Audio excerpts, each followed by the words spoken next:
ప్రస్తుతం అంగన్వాడీ కేంద్రాల్లో దాదాపు 9,000 పైగా పోస్టులు ఖాళీగా ఉన్నట్లు గుర్తించింది. వీటిని వీలైనంత త్వరగా భర్తీ చేసేందుకు కార్యాచరణ సిద్ధం చేస్తోంది. ప్రభుత్వ అనుమతులు వచ్చిన వెంటనే జిల్లాల వారీగా కలెక్టర్ల ఆధ్వర్యంలో ఉద్యోగ ప్రకటనలు జారీ కానున్నాయి. రాష్ట్రంలో 35,700 అంగన్వాడీ కేంద్రాలు ఉన్నాయి. ఒక్కో కేంద్రంలో ఉపాధ్యాయురాలితో పాటు సహాయకురాలు ఉంటారు.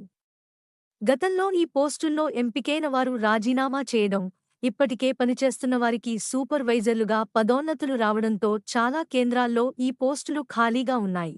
వీటి భర్తీకి కేంద్ర ప్రభుత్వం నూతన మార్గదర్శకాలు జారీ చేసింది. అంగన్వాడీ ఉద్యోగాలకు అర్హతలు ఇవే. వీటి ప్రకారం టీచర్తో పాటు హెల్పర్లుగా నియమితులయ్యేవారు కనీసం ఇంటర్ పాసై ఉండాలి. గతంలో అంగన్వాడీ టీచర్ పోస్టులకు కనీసం 10వ తరగతి పాసై ఉండాలన్న నిబంధన ఉండేది. ఈసారి వయోపరిమితి 18 నుంచి 35 ఏళ్ల మధ్య ఉండాలి. అలాగే 65 ఏళ్లు దాటిన తరువాత వారి సేవలను వినియోగించుకోకూడదు.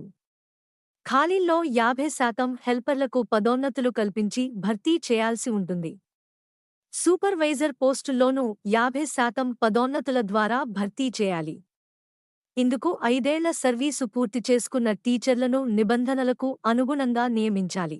అయితే ప్రస్తుతం సహాయకులుగా పనిచేస్తున్న వారిలో కొందరికి కనీస విద్యార్హతలు లేకపోవడంతో టీచర్ల పోస్టుల భర్తీలో ప్రభుత్వ నిర్ణయం మేరకు వ్యవహరించాలని శిశు సంక్షేమ శాఖ భావిస్తోంది.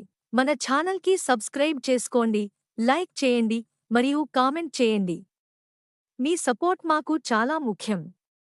కొత్త వార్తలు మరియు అప్డేట్స్ కోసం బెల్ ఐకాన్ని నొక్కండి.